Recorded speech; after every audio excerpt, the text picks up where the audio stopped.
تو آپ آگے بتاتے ہیں وہ قطرہ خون جگر سل کو بناتا ہے دل. قطرہ خون جگر سل کو بناتا ہے دل. کیا مصرع ہے. یعنی یہ جو آن لائن کلاسز ہوتی ہیں نا، اس میں یہ بڑی مصیبت ہے کہ براہ راست انٹریکشن نہیں ہوتی، ورنہ جو ہمارے ساتھ شعراء بیٹھے ہیں بڑا میرا اچھا ہوتا کہ وہ اس کو بتاتے کہ یار کیا مصرع ہے. کوئی لکھ سکتا ہے ایسا مصرع؟ وہی الفاظ ہیں. قطرہ خون، الفاظ کیا ہیں؟ وہی الفاظ ہیں جو ہر جگہ ڈکشنری میں بکھرے پڑے ہیں، ہم روز استعمال کرتے ہیں. لیکن اس کو ایسے آہنگ سے بیان کر دینا کہ آپ کے دل پہ جا کے اثر کرے. آپ دیکھیں جس طرح اس نے اس مصرے کو لکھا ہے، کوئی اس کی مثال نہیں مل سکتی. قطرہ خون جگر سل کو بناتا ہے دل. سل کیا ہے؟ پتھر. وہ کہتا ہے کہ پتھر جو ہے وہ دل بن جاتا ہے اگر اس میں قطرہ خون جگر شامل ہو جائے. اگر اس میں آپ قطرہ خون جگر نچوڑ دیں تو وہ پتھر بھی جو ہے وہ اس میں جان آ جاتی ہے، اس میں وہ دل بن جاتا ہے. سل کو بناتا ہے دل. خون جگر سے صدا سوز و سرور و سرود. خون جگر سے صدا سوز و سرور و سرود. یہاں دیکھیں کیا حسن ہے اس مصرے کا. ایک ایک لفظ ایسا ہے جیسے ایسے میزان میں تول تول کے جیسے کسی ریاض کے ساتھ جڑا جاتا ہے نا موتی، ایسے ہیں. صدا کا مطلب کیا ہے؟ آواز. یعنی یہ خون جگر ہی ہے. اب خون جگر جہاں پہ بھی آئے گا اس سے آپ نے کیا مراد یعنی لینا ہے؟ وہی جذبہ شوق، یعنی عشق. اوپر عشق کی بات کی نا، جذبہ شوق کی. اب آگے جا کے اسی کو خون جگر میں ایک طرح سے کنورٹ کر دیا. یعنی جو جذبہ شوق آپ کے عمل کے پیچھے کار فرما تھا وہ کیوں تھا کہ آپ اس کے لیے اپنا قطرہ، اپنا خون جگر جو ہے وہ نچوڑنے کے لیے تیار ہو جاتے ہیں. وہ کہتے ہیں یہ خون جگر ہی ہے جس سے آواز بنتی ہے. کیا کیا چیز آواز بنتی ہے؟ سوز و سرور و سرود. کوئی صاحب بتانا پسند کریں گے یہ تین الفاظ؟ آپ سب لوگ جو ہیں وہ اپنا ان میوٹ کر کے ان میں سے کوئی اگر بات کرنا چاہتا ہے تو کر سکتا ہے. بہرحال سوز جو ہے وہ ہمارا یعنی ادب کی اصطلاح، شعری جو ہماری روایت ہے اس کے لیے سوز کا لفظ استعمال ہوتا ہے. اور سرور جو ہے وہ ہماری متصوفانہ روایت کے لیے استعمال ہوتا ہے، سرور. اور سرود جو ہے یہ وہی یعنی فنون لطیفہ کے لیے، یعنی موسیقی اور یہ چیزیں. تو آپ یہ دیکھیں کہ تینوں چیزوں کو ایک جگہ پہ جمع کر دیا، سوز، سرور اور سرود. بالکل اسی رنگ میں کہ جس طرح اس مصرے میں رنگ ہو یا خشت و سنگ، چنگ ہو یا حرف و صوت کیا نا، 1 2 3 4 5 6 چیزوں کو. تو یہاں پہ 3 چیزوں میں اس کو آپ یوں سمجھے کہ نتیجے کے اعتبار سے جمع کر دیا. کوئی صاحب بولنا چاہ رہے ہیں؟ جی برہان. جی برہان صاحب. یہ 2 اشعار صحیح معنوں میں مسجد کی شان میں لکھے گئے ہیں اور اس کا ہر لفظ بہت تفصیل مانگتا ہے. یہ جو سوز ہے یہ فارسی کی جو ٹرم ہے، جیسے ہمارے یہاں غزل کا ہوا فارسی بیک گراؤنڈ سے، یہ وہ سوز ہے فارسی کی لے میں. اب جیسے پنجاب کی جو لے ہے وہ ایک خاص لے ہے، اسی طرح فارسی زبان میں یہ سوز کا جو ہے کسی اور زبان میں یہ میلیڈی ہے، دوسرے الفاظ ہیں. لیکن ان 2 اشعار میں کہ رنگ ہو یا خشت و سنگ سے لے کر سرود و سرور تک، یہ 2 اشعار پوری نظم کا جہاں بیٹھے ہیں وہ اس کا اظہار ہے. یہ میں چاہتا تھا کہ اس کی افضلیت بتا دوں آپ کو. بہت شکریہ جی، تھینک یو سو مچ. بالکل ایسا ہی ہے برہان بھائی، تھینک یو. تو اس میں جو چیز وہ بیان کرنا چاہ رہے ہیں وہ دیکھیں نا، اوپر انہوں نے لفظ عشق، اصل چیز آپ دیکھ رہے ہیں نا، میں نے آپ کو بتایا کہ پورے نظم کے قالب میں، وسط میں، اس کے قلب میں عشق کو نمودار کیا، عشق کی تفصیل بتا دی کہ عشق کیا ہے، عشق کیا ہے، عشق کیا ہے، ٹھیک ہے. اور پھر آگے چل کے انہوں نے اسی کو جذبہ اسی اپنا خون جگر میں بتا دیا. آپ بتا رہے ہیں کہ یعنی یہاں پہ بتایا کہ معجزہ فن کی ہے خون جگر سے نمود.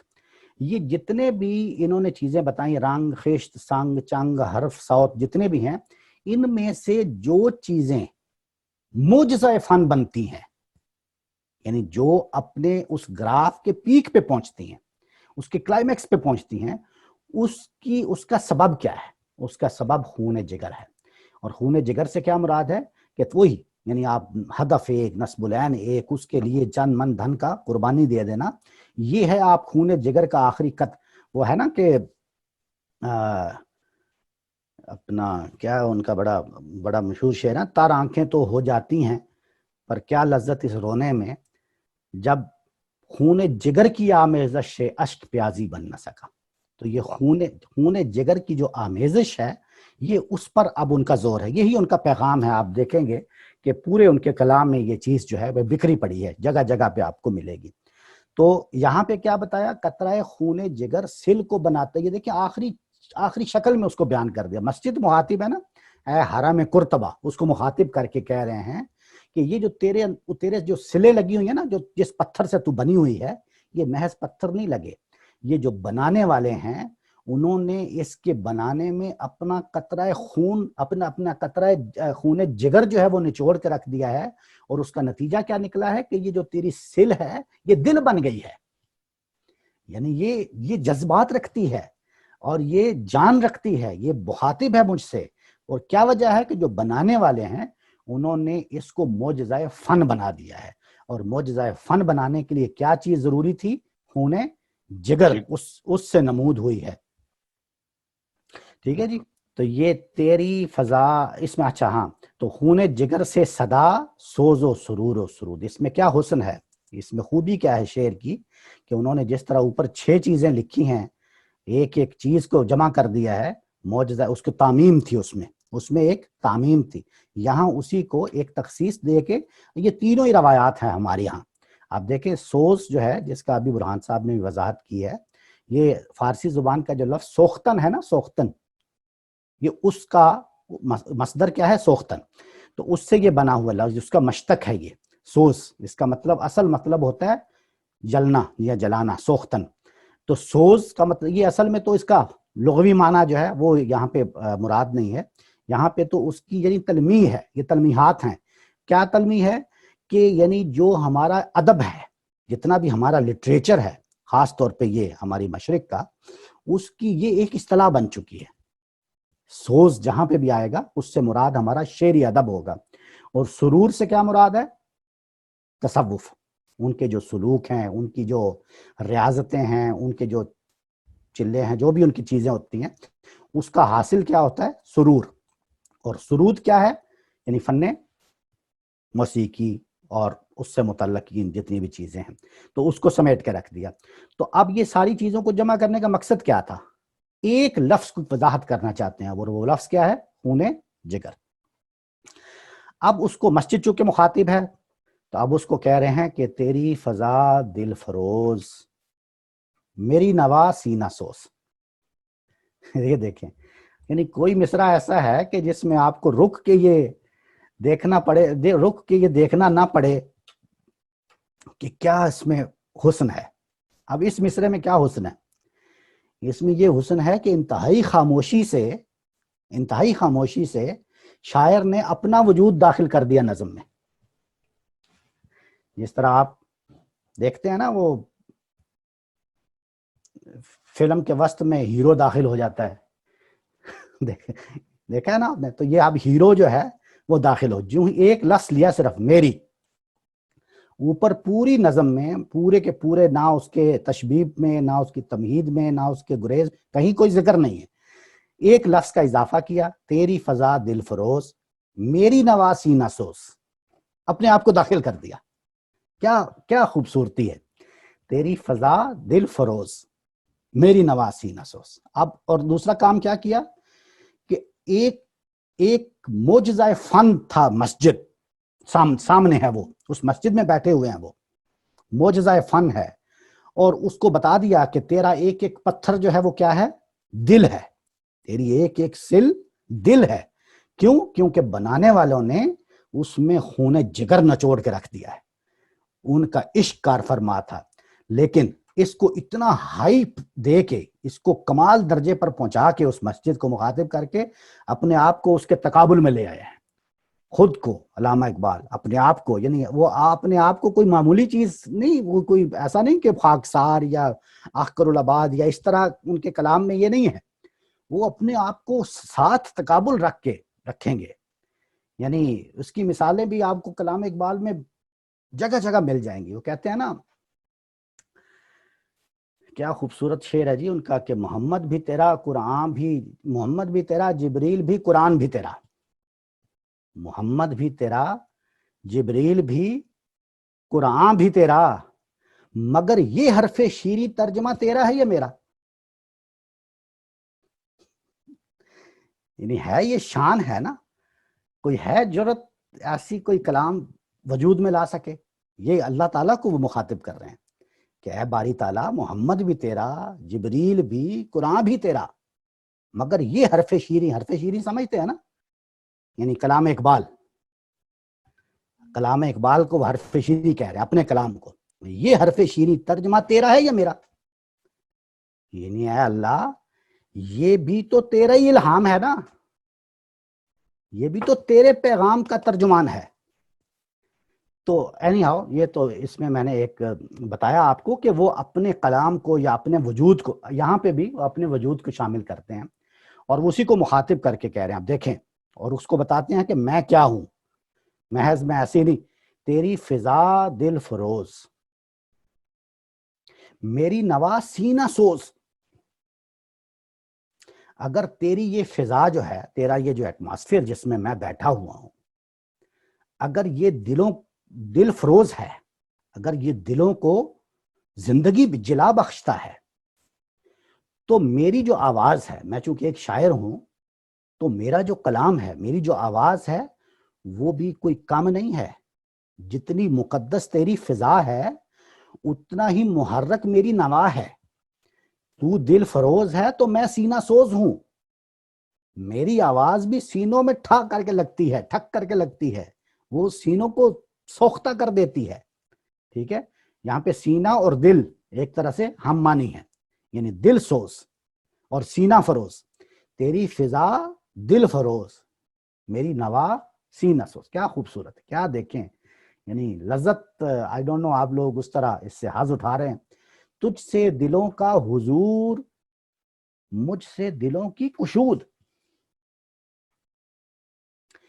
کہ میری جو آواز ہے, میرا جو کلام ہے, میں جو کچھ خدمت کر رہا ہوں, وہ دلوں کے عقدے وا کرتی ہے. میری آواز دلوں کے عقدے وا کرتی ہے, وہ ان کی اشکالات دور کرتی ہے, ان کے الجھے ہوئے مسائل کو حل کرتی ہے. اور تو کیا کرتی ہے, تجھ سے دلوں کا حضور.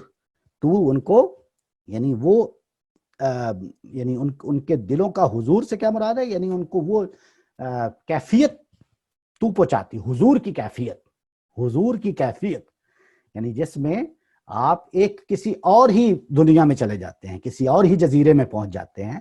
وہ دلوں کا حضور کون دے سکتا ہے, وہ تیری فضا دے سکتی ہے. لیکن دلوں کے عقدے کون وا کرتا ہے, وہ میرے لکھے ہوئے شعر کرتے ہیں, میرا بتایا ہوا فلسفہ کرتا ہے, میرا بتایا ہوا کلام کرتا ہے. تو یہ اس میں انہوں نے اپنا وجود شامل کر دیا. کوئی اگر سوال ہو تو آپ ان میوٹ کر کے بات کر لیا کیجئے پلیز, کیونکہ ساتھ ساتھ ہی جو گفتگو ہوتی ہے وہ زیادہ اس میں لذت آتی ہے, بجائے اس کے کہ ہم آخر میں سوال و جواب کی رکھیں. عرش معلیٰ سے کم. ایک سوال پوچھ سکتا ہوں؟ جی جی پلیز پلیز. یہ دلوں کا حضور, یہ صحیح سمجھ میں نہیں آیا. حضور کا مطلب, اصل میں مطلب سامنے ہوتا ہے نا, حضور کا اصل مطلب. جی اصل میں تو یہ جو حضور ہے یہ بھی ایک تصوفانہ اصطلاح ہے. میں نے اس پر زیادہ وہ نہیں کیا. حضور یہ ایک تصوف کی اصطلاح ہے. اس میں ہوتا یہ ہے کہ غیاب میں حضور پیدا کرنا. اس کا مطلب یہ ہے کہ جیسے ایک عام آدمی, یا آپ یوں کہیں کہ ایک غیر صوفی, ٹھیک ہے, ایک غیر صوفی یا ایک عام آدمی, وہ اللہ تعالیٰ پر اور اللہ تعالیٰ کی باقی چیزوں پر وہ ایمان لاتا ہے غیب میں. کہتے ہیں نا غیب پر ایمان. اس کا کیا مطلب ہے؟ اس کا مطلب یہ ہے کہ علم و عقل سے ایمان لانا, بغیر دیکھے. غیب پر ایمان لانے کا کیا مطلب ہے؟ بن دیکھے محض علم اور عقل کی بنیاد پر ایمان لے آنا. اس کو کہتے ہیں غیب پر ایمان لانا. لیکن تصوف میں جو یہ ٹرم یوز ہوتی ہے حضور, اس میں کیا ہوتا ہے کہ اس میں وہ غیبت میں یعنی غیاب میں حضور پیدا کر دیتے ہیں. ان کے لیے وہ بن دیکھا بھی رہتا, موجودگی پیدا کر دیتے ہیں. ان کے لیے وہ مشاہدہ کرا دیتے ہیں. جی, یعنی ان کے لیے وہ غیب نہیں رہتا. یہ بات واضح ہوئی نا آپ کو؟